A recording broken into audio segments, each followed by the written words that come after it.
The following is a Thorpe TV production brought to you in cooperation with Jack Thorfinson, part of our YouTube Friendly series. Part 1, the sidearm, in a 3-part series, Your System. To the sunny slopes of long ago. My, but that is good cocoa. Well, today we're going to start part 1 of this series on systems. We're going to talk about your sidearm. And I'm going to start there because that is the most important part of your system, I feel. It's not necessarily the most effective tool you'll have in your system, but it is the most effective for all-around general use. So we're going to start with the sidearm, and I'll start by showing you what I have in my system, and I think it'll shock you on how I've got very little in my system. We'll start with the one I have on right now. We're going to unload it, put that aside, and that is the Glock 19, and I have it set up a certain way that works for me, and that's one thing you need to do. Whatever sidearm you have, you need to get it set up with the correct sights for you, and whatever, if any, options you want to. I always feel that you should do as little to the firearm as possible. If everything right out of the box works for you, don't go out fishing around for stuff to do to it. Because if it works for you right out of the box, you're far better off not touching the firearm you're going to use, as in making changes. Here I've made a couple changes to suit me, one being the magwell on the bottom of this, the Henning battle hook sight, so that you can use this slide by catching on this. You see that angle there? It's got a little forward slant to it as it goes up. Makes it easier to do a one-handed manipulation with this. A night sight on the front to go with that rear sight. You'll notice the rear sight doesn't have any. It's just a target type sight. It has serrations but has no dots, and that works for me as long as I have the night sight on the front. And I feel it's real important to have night sights if you want to have a 3-dot system or a 2-dot system, or here just a 1-dot system, but to have a night sight so at night you can at least see that front sight well. I think that's important. Other than that, the only other modification I've made to this is I have put in an extended magazine release, which is something you should only do if you have to, because you're running a risk that might create a situation where you can easily bump it and dislodge the magazine. I have not had that issue whatsoever since I put this in, because it's a very positive mag release. You have to deploy this a great deal to get that mag to drop, so I have had no issue with that. And this not being a full ambi mag release, I don't have the issue of bumping into something out here. This has worked well for me. That being said, if I didn't have an issue with the original mag release, because my thumb was long enough to do it without changing the position of my hand on the firearm, I would have left it. I never would have increased that, because that does give you the possible risk of bumping it and dropping your mag while you're wearing it. So I'm real leery of doing that. This is the first time I've ever done this on a firearm in all the years. But so far it's working out well, but it's also something that if I have any issues in a heartbeat, I'm going to go back to the original mag release. So, and the only other thing I've done to this gun, which I've done to all the semi-automatics you'll see here, is I've put in a New York trigger in this thing that's supplied by Glock. It's a Glock part, and it produces a more double action like trigger pull. The big thing it does is it gives tension at the very beginning. because the standard trigger pull has this loose front before you hit the wall where that spring kicks in. And this gives you tension from the get-go. It also increases the speed of your reset. It has a lot of advantages. Big disadvantages, it ups the trigger pull a considerable amount. But there's advantages that offset that, like the fast reset. I like to have that in there because it gives me the ability to back off the trigger. It's not so light that as soon as my finger goes on there, it's going off. And I like that. That's the only other modification I've made to this firearm. So this is the main, I'm going to call this the main part of my sidearm system. Of course, it's a 9mm, and along with that, I have others, and I keep, each one of them has its own bag issued, and inside it you have 7 magazines. This one, I've brought that gun up, identical to the first one, as you'll see. That's the way they're all set up in the system. And if for some reason I feel it necessary to use 2, I've got them. If this one has issues, I don't have to immediately fix it to get back into operation. I can just go to this. If this one has issues and that one has issues because I have some oddity with some parts breaking, I can go to the backup from there. And hopefully, no matter what happens, we'll talk about this a little later, I'm going to have parts. Along with that, inside I have, in this case, magazines for a 17, a larger magazine, because I like to carry the Glock 17 magazine as a backup, or even yet these Magpul magazines. This is a 21 round magazine as a backup. So we'll put that aside, and also in each packet or each pouch has a book. And in that book, I keep track of all the rounds, so I know exactly where I'm at. Because at some point, you're going to want to replace your guide rod spring. And how do you know when that some point is if you don't keep track of your rounds? So I have a log book. Every time I fire this firearm, I take this carry bag off the wall, take the firearm, place it in the carry bag, go to the range, and when I'm done shooting, I put the rounds right in that logbook that's right here in the carry bag. That's why each gun's got its own individual carry bag. And of course, along with the magazines in my system, each one of the magazines is numbered, and that's one of the reasons I like these PMag magazines, because they give you that dot matrix system on the bottom to easily number them. They just look cleaner and neater, and it's easy at a glance to see what magazine you have, and you want to number your magazines, so if you start having issues with your firearm, usually it's the magazine that's causing it. And you can identify it right away by trying different magazines, and if you see you have a failure to feed or failure to eject on a gun now and then, and each time you check the mag and it keeps coming up 00, there you go. It's time to take that magazine and throw it away. Magazines are disposable items. If they don't work, toss them.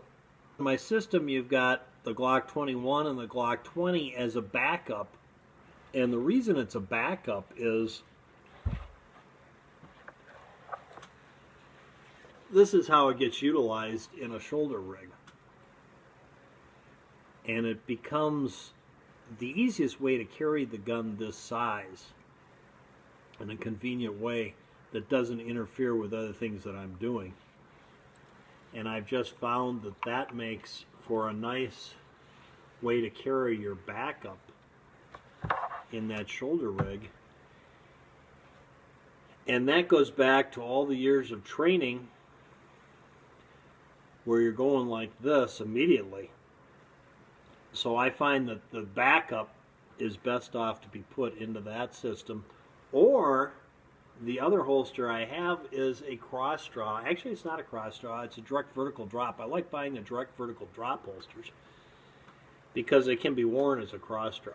So each one of these guns has a direct vertical drop holster, and the 20 and 21, of course, is an absolutely identical size frame gun, so they both fit into the same holsters, the vertical drop holster and the shoulder rig. And this gets put into position where this is worn as a cross draw or in a shoulder rig. I have the option, of course, though, because I carry duplicates and backups, I could have this in a vertical strong side and the backup being the same firearm in the shoulder rig. See? However, I don't do that with a 19 because it's a 9mm. If I'm going to need a backup, I think I need something different, as in a bigger bullet. And I know there's all the arguments that 9mm is as good as 45 nowadays because of its expansive capabilities. Well, my 45 may expand and be better, but if it doesn't, it's going to be just as good as the 9mm. So, hence that decision. But the point of this is, and now we're going to get to the point of it. Well, Mr. Holster, there's a point of something, what you're saying. The point of this whole thing is, this is my system, and by having this system, I have a firearm to train on and become really good with. I have a backup to it in case this should go down, that I don't immediately have to fix it in case I can't find parts.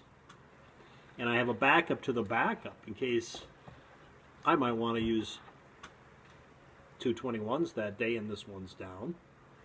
And there's the system.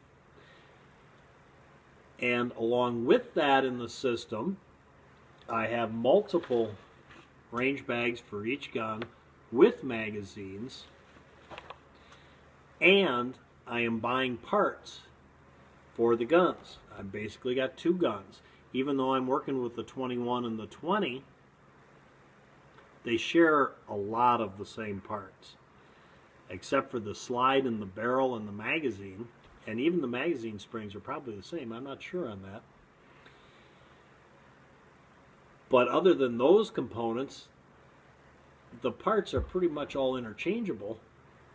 So it's pretty easy to have backup parts for both the 21 and the 20. And backup parts for the 19. And there are certain parts in Glocks that go bad, and they really boil down to the two that need to be replaced all the time. Of course, the guide rod spring needs to be replaced on any semi-automatic on a regular basis. It's just like changing the oil in your car. Pretty much, and I don't think there's any semi-automatic out there that you should be going beyond, but this is my belief, that you should be going beyond 5,000 rounds without replacing that guide rod spring, or the guide rod itself if it's a captured system, the whole deal. But also on the Glock, the little spring, which I have replaced, because I've put a New York trigger in there, and that really outlasts the original spring a great deal. But that little tiny coil spring that's your link to your trigger, that spring breaks a lot. So those are two components you definitely have to have in. Not only does it make it easier when you have a problem, you can fix it right there, but we live in times where you don't know what's going to happen. And I'll take that even further than that, beyond what might happen on what's allowed to be sold and purchased. It's not like it used to be. Companies change what they're doing in a heartbeat, and they don't keep spare parts around anymore.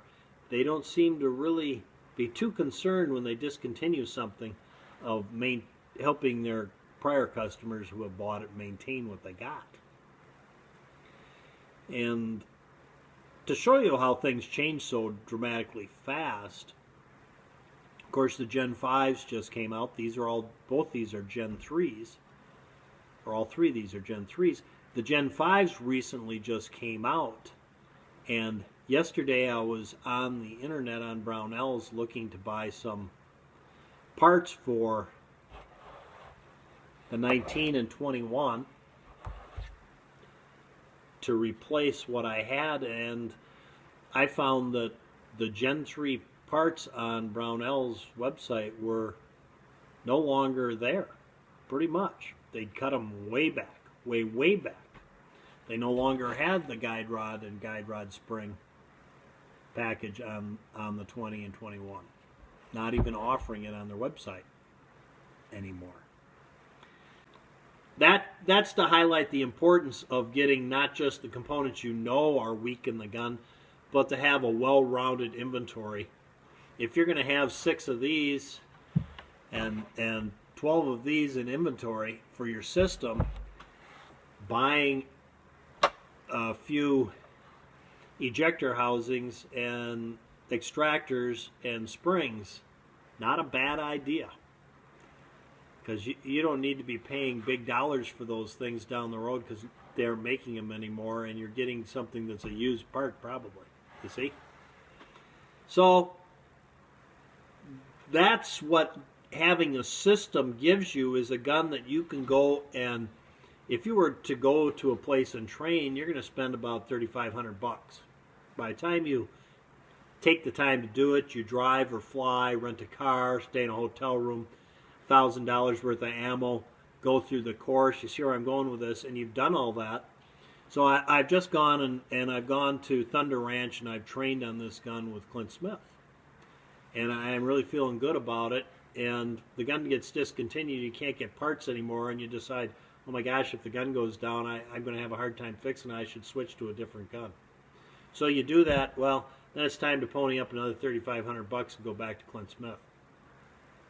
Which, you know, if you find a nice instructor somewhere, it's a good idea to go back on a regular basis, but nobody wants to have to do it because they have to change the gun, because the gun they had in their system and they're using is no longer working and they can't get it fixed. That's why it's good to have a backup gun and backup to the backup gun and parts in place. Once you've picked a gun and you shoot it really well, that alone, the fact that you shoot it really well, which, by the way, if you pick up a gun and it fits your hand and you really like it and you go and shoot it and you shoot it really well and the gun is just something you really enjoy and you shoot it really well, quit looking at guns. There's your gun. Make that your gun. Put it in your system. The gun in your system, first off, regardless of all the other things, and there are a lot of things to consider. Regardless of all the other things, the most important thing is that you shoot it well. It can fall short in everything, practically everything else, and you can still rationalize using that in your system because you shoot it so well. But you really shouldn't have to sacrifice too many other items. You should be able to go through the list of things. But and find the gun that works for you without having to compromise on too many issues, 1 or 2 or 3. Everybody's got to decide what size gun's best for them. See, these are the kind of the issues you're going to deal with. What size gun is the best for me? I have, and these, I'm going to give you my list of criteria and why I chose this gun. Everybody's got a different list of things. I can't tell you that my theory for doing things and the reason I do it is right and everybody else is wrong, and I'm not going to try. Give you a quick synopsis of why I picked this gun. And the first criteria for me is I have to be able to shoot the gun well. If I don't shoot it well, reasonably well, and enjoy shooting it, and feel like the gun is an extension of my arm, I mean, that right there disqualifies it. Period. If I can't go and after shooting it for a while, just get so into it that it just feels like it's an extension of my arm, and I shoot it really well, then it's not for me. That would be number one. Number two, and this is my criteria, I need a trigger pull on it that I can back off of. It's a long and hard enough trigger pull that as I'm pulling it, if situations change and I decide not to pull the trigger, I can back off the trigger. I also need a gun that has enough of a trigger guard that if I'm wearing gloves, because I live in a cold climate. You live in Florida, it doesn't matter. I can use it and I'm comfortable with it.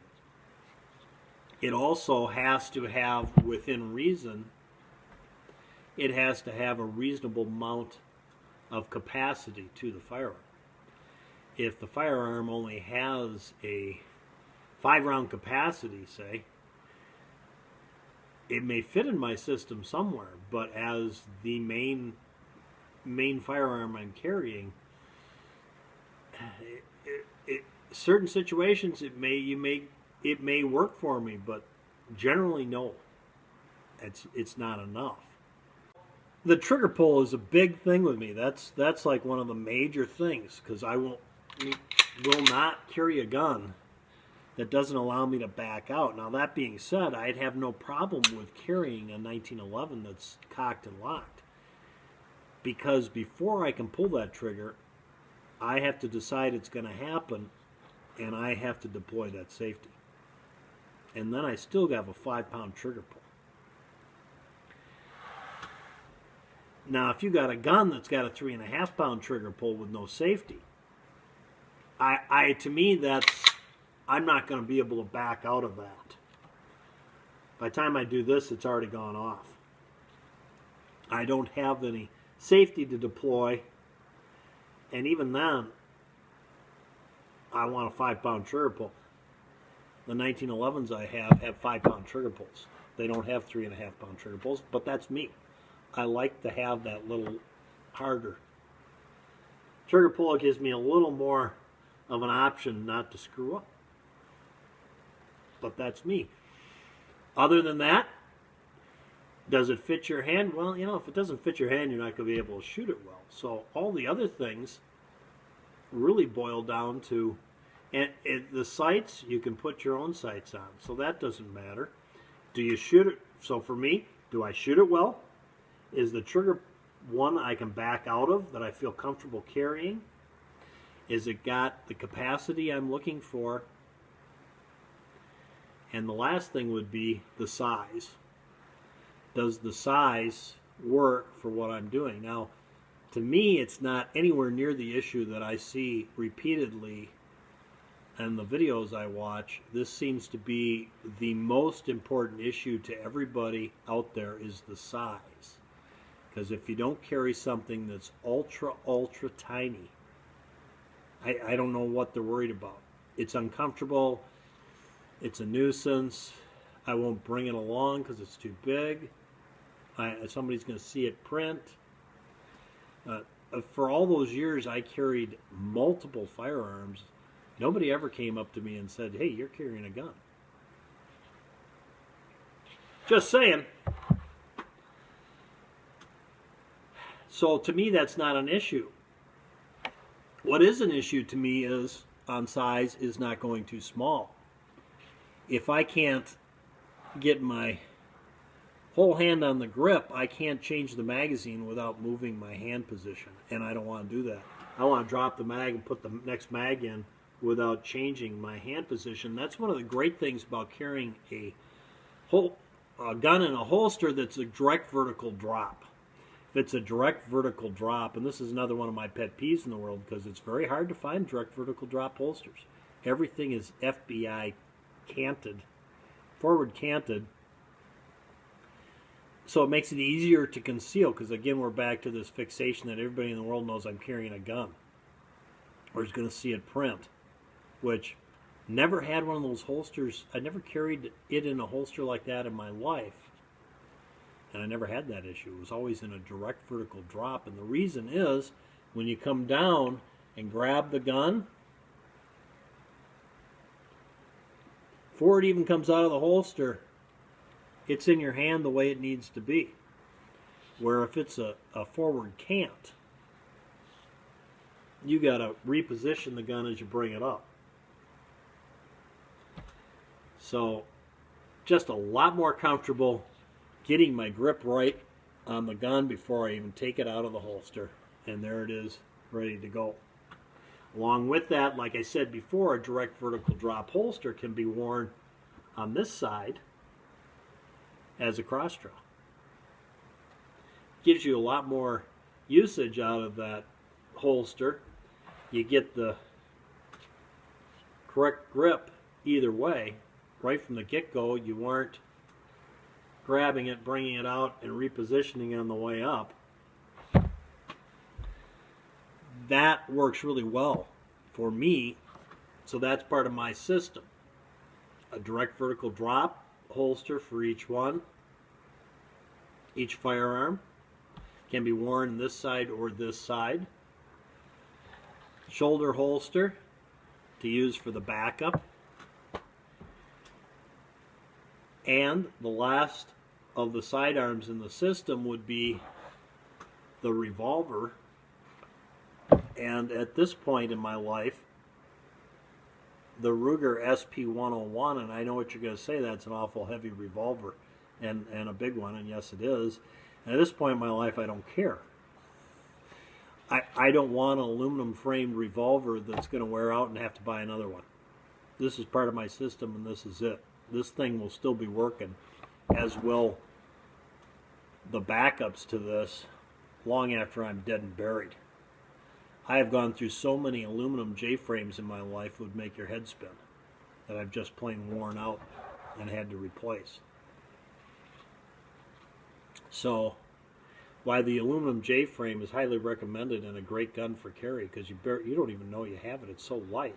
At this stage of my life, I don't care. I want one that's going to be low maintenance and is going to do me for the rest of my life, and I don't have to go back and replace it, because I just, at this point, my system is set up, parts are in place, and here it is. And I'm doing this because of one lesson I learned years ago, and that has to do with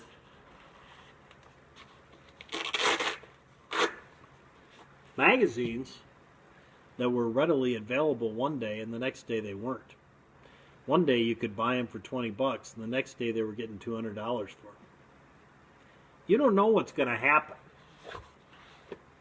Whatever happens, I have a system and backup that'll last me the rest of my life, which I know isn't much of an accomplishment because there isn't that much of my life left.